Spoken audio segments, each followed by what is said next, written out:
Hi everybody, it is Julie. Welcome back to Pages and Pens. Today I am here with another writerly video all about what you think you can't do but can. Let's jump right into it.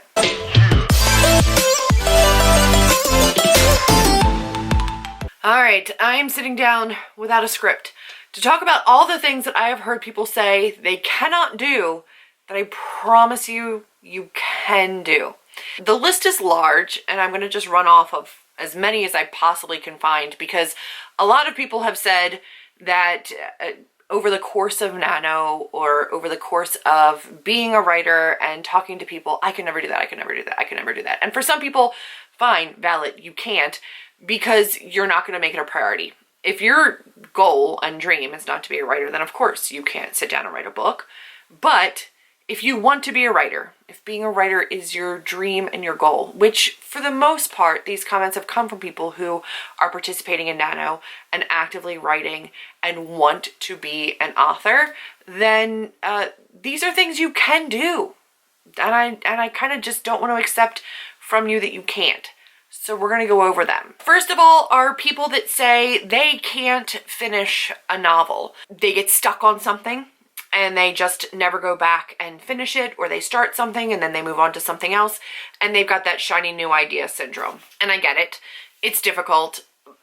I assume, I don't know, I'm a very monogamous writer. When I have a story in mind, I write that story, and I might get other ideas during that time that I jot down and I leave, but I'm definitely not going to just go chase it.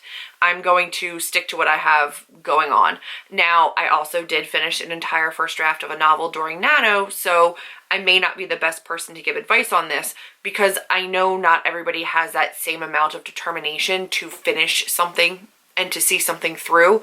I promise you, if your goal is to be a writer, and if your heart's desire is to be a writer, whether you're self-publishing or you want to go traditional publishing, I promise you can finish a novel. In my experience, the reasons that people cannot finish a novel are a few, right? One is you get stuck by that shiny new idea, that idea that hasn't started yet, so it doesn't have any flaws that you already see that need fixing, that has all of that potential without any of the struggle that this book might be going through because you're partially through it and then realize, no, you don't know where you were going with it. That situation sucks and I understand it, but that doesn't mean you can't finish it. Even if you know things need to change or need to be edited, you can see something through to the end, and you should, because I think finishing something, even if you know it's not as good as you could make it, is fine. Nobody finishes a first draft and goes, this is amazing, off to the printers, I'm going to self-pub this first draft, or shouldn't do that. So that's one of the things, is that that shiny new idea, it's kind of the same concept of like being in a relationship and you're like, oh, that guy looks really great. Like, he looks great because you don't have to deal with his issues. And that vacation home and vacation spot is phenomenal because you're not paying bills on that house or upkeep on that house. And vacations are so relaxing because you don't have your real life struggles there. It's kind of the same idea with the draft that you're working on versus the idea that could be, that's full of all this potential. That draft won't hurt you the way this draft is.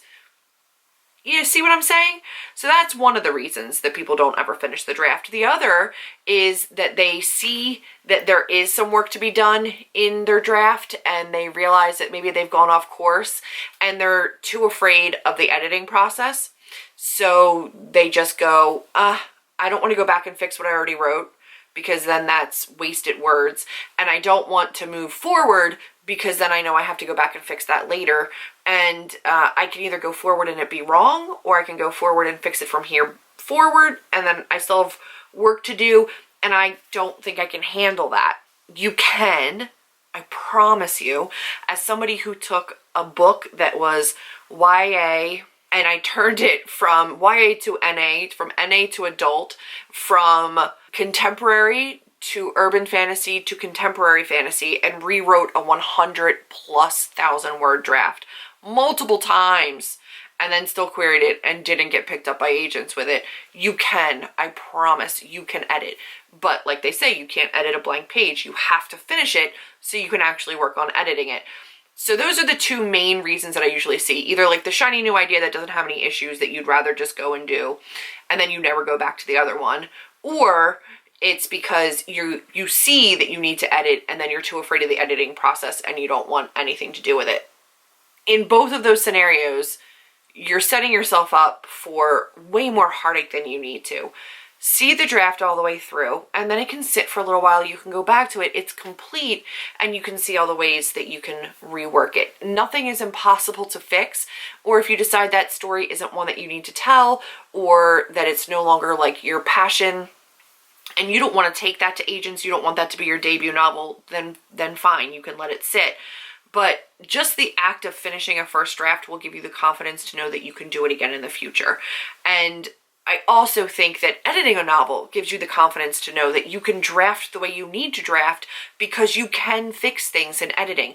And if you've never gotten through that first draft, to prove to yourself that you can edit it and then actually see the thing through, you're selling yourself short, especially if that's your goal, right? If you want to be a traditionally published author or have a really successful indie published book, then you need to see the whole process through.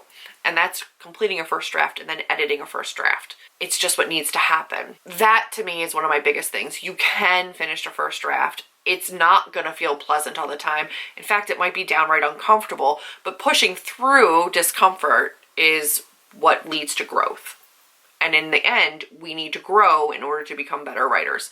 So just finish the draft. Finish it.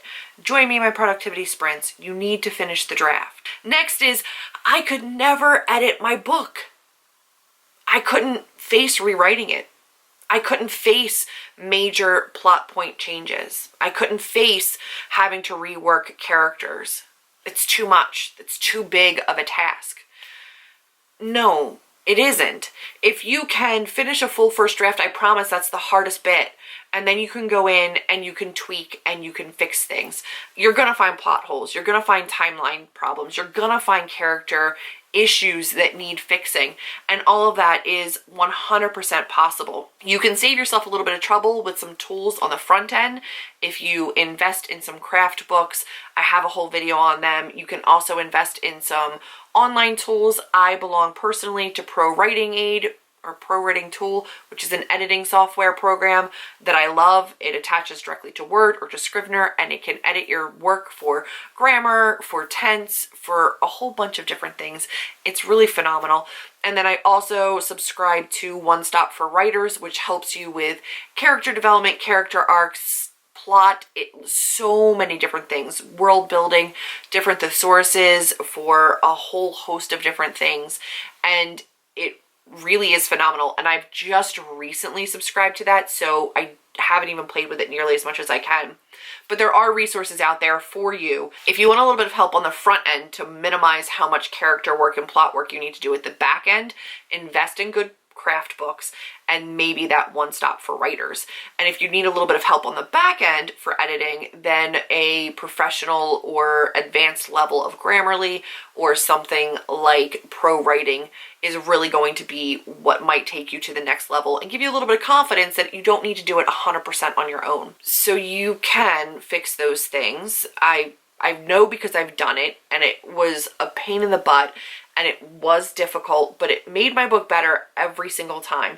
And even though I didn't get picked up by an agent with my contemporary fantasy, I went through multiple reworkings of that novel, and each time it did get stronger. So you can, I promise you can get through those edits. Again, productivity sprints. I'm always there to answer questions, and I'm always here to answer questions as well. So don't let that be your reason to leave a book and never go back to it. Is it editing it is too hard? It is, but there is something really fun about it in a way, because there is a clear-cut way to fix grammar. There is also a pretty clear-cut way to fix your plot and character arcs, because there is like a certain formula to a lot of that kind of stuff where you can rework and fix those areas. So don't let that be your reason. Resources are going to be your best source of both fixing but also avoiding. So look into some writing craft books or writing tools online, and they're going to be a lifesaver for you. The other thing I see a lot of people saying is, I could never share my work with people. I would never be able to handle having critique partner feedback or having beta reader feedback, because what if they didn't like it? Or what if I did put the book out and then reviews were horrible? Like, I wouldn't be able to handle it. To that I say, it's not always great, but if you find the right critique partners and beta readers, then that feedback is not only invaluable to you, but it also is usually constructive criticism that does help you grow as a writer, in which case I implore you to listen to it and to ask for it. You should actively be seeking ways to make your writing stronger. The only way that happens is with feedback, and the only way that happens is also through fresh eyes. You're not going to catch the things that need catching because you've lived in that world, lived in those characters, and lived in that story. You need to let somebody else see it. So before you send it off to agents and before you just say it's done, let a critique partner or a beta reader take a look at it. The difference between the two of those is probably best explained by Caitlin Duncan, author, who I will list down below.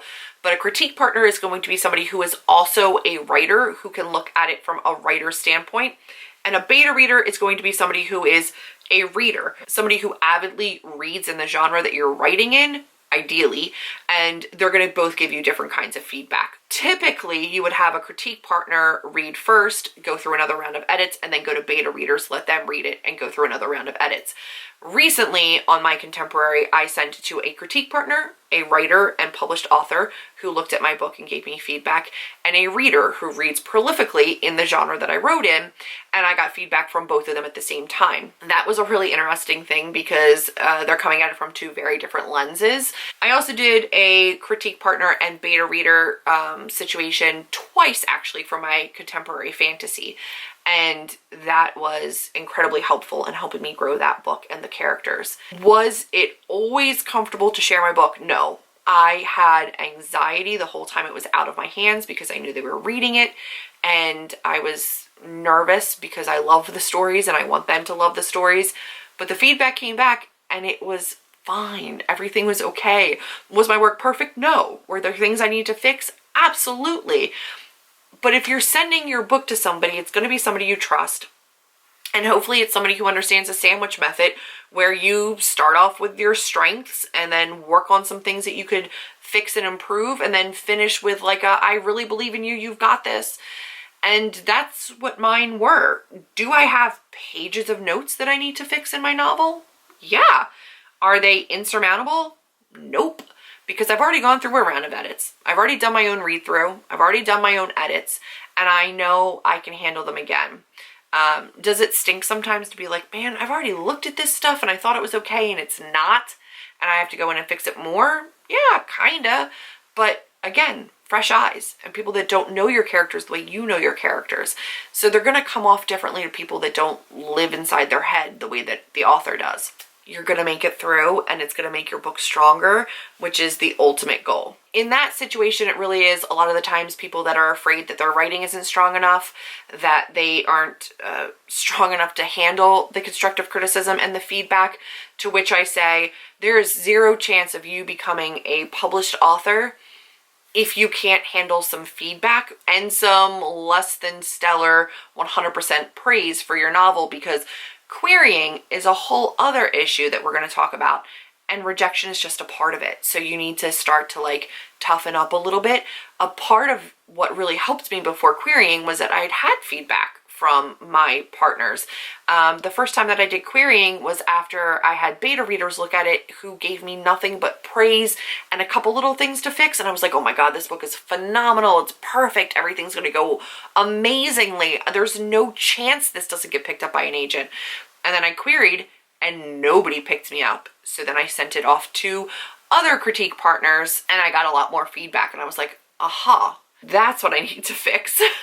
And again, I lived through it that time, and I lived through it this last time, and it's okay. You grow, which will lead you to another round of edits, which we've already discussed, and you can still do it, I promise. And then you get into querying, which is a lot. It's looking for agents. It's making sure that they want your genre, they want your specific themes, that you understand exactly what they want in terms of querying, how many pages they want, what kind of synopsis they want, what kind of query letter they're looking for. You've got to kind of go to their social media and find out who they are and what they're all about. Could you even work with them if they wanted to work with you? Query Tracker is your friend. Things like Publishers Marketplace are going to be your friend. A Writer's Digest is going to be your friend. They're going to have a ton of tools in them to help you with the querying process. There's also a ton of online resources for query letters and querying, different services for editing and helping you with query letters. There's no shortage of help out there if you know how to look for it and ask for it. So I really do think that you should do those things. Again, critique partners are fantastic for also looking at query letters. Participating in things like PitMad really help because you can throw things out to a whole bunch of different agents and get a little bit of feedback on whether or not your pitch is right. In my experience, people say there's no way I could query. There's none. I can't do it. It's too much. I couldn't handle the rejection. And I thought I couldn't. And I was so wrong because the rejections are hardly even rejections. I mean, yeah, they're still saying no, but they're saying no in a form letter. Every single one of them sounds exactly the same for the most part, where they're like, hey, thank you so much for letting me read your work. This just wasn't the right fit for me and my list at this time. But remember, publishing is subjective and somebody else might love it. Good luck on your search for an agent. Legitimately what every single rejection letter basically sounds like. Sometimes you get a little bit of a variation, sometimes you get a little bit of constructive criticism or feedback, but for the most part, any rejection you get is going to sound exactly like that, with that little caveat at the end that publishing is subjective. Somebody else might love this story. I just didn't love it enough to represent it, which is fine, because in the end, you want somebody who loves your story so much that they're not going to stop until they sell it. You don't want somebody who goes, meh, it's okay. That's not what I want to work with, right? So in the end, it's kind of not that bad. Like, I promise you, you can handle the rejection of querying. It is really, truly the most impersonal rejection you'll ever get. It's the equivalent of somebody just like not swiping the right way on you. I don't know which way you swipe on those things. I'm not on those apps, but it's pretty harmless. You don't know them. They don't know you. It's not like you've talked. It's not like you've invested a ton of time in them. They just don't want it. Great, fine. I'm going to move on to somebody else on my list. It's not as bad as you think it is. It's a lot of work. It's a lot of prep to figure out who you want to query. But in the grand scheme of things, when it comes to the rejections, they are not that difficult at all. Especially after the first couple ones, you're just like, meh, it's another form rejection. Like, and it goes into like the folder for rejections or whatever, and it's done. So those are my big, like, I could never finish a novel. I could never edit a novel. I could never query a novel. I could never let somebody else read my novel. I could never beta or critique partner my novel because the feedback would crush me. If you truly, truly, truly want to be a writer, be an author, you truly need to be able to finish a first draft, finish some edits, get critique partner and beta reader feedback, and implement all of that. Maybe the querying stuff doesn't apply to you, and that's fine, but the rest still does. And I still am here to tell you that you 100% can if you are determined to put in the time and the energy to do it. It's not as bad as you think it is. It's work. It's definitely work, but it's not impossible. And if you have any questions, if you have any concerns, if you have anything that you want to ask me or feedback or something that I missed, put it in a comment down below. If there are enough other questions, I will make another video, but I will at least answer you down in the comments. Please join my productivity sprints. They were amazing for NaNoWriMo. They will continue through December, through 2021. I am not going to stop doing the productivity sprints because I want to push you to follow your dreams, to finish your goals. Like, you can get there. You can do it. I know you can, and I will help you along the way. I have just as much work to do as you do, so we're all going to do it together. But those are like the big things that I see people saying, I could never do that. Like, I've never been able to do it. And those are kind of my thoughts about those big I could nevers. Because you can. I know you can if you're dedicated enough to do it. That's the thing. Like, nobody can make you do it, but if like those are your reasons, like I could never handle the rejection, you could. I could never take feedback. It's so difficult. You can, I promise, because it's all in the lens of making you a better writer. And in the end, that's what matters. That's what you want. If it's all to get you to an end that you really desperately want to get to, I promise there's like nearly nothing you can't tolerate if it's to make you, reach that goal. So that's it for now. Leave questions, comments down below. Be sure to give me a big thumbs up, click subscribe so that you know when I put up new videos like this, and click the notification bell so that you are aware of when I'm having my productivity sprints or when other videos like this go live. I want to make sure you don't miss them. I look forward to talking to you guys in the comment section, but that's it for now. I'll talk to you in the next one. Bye guys.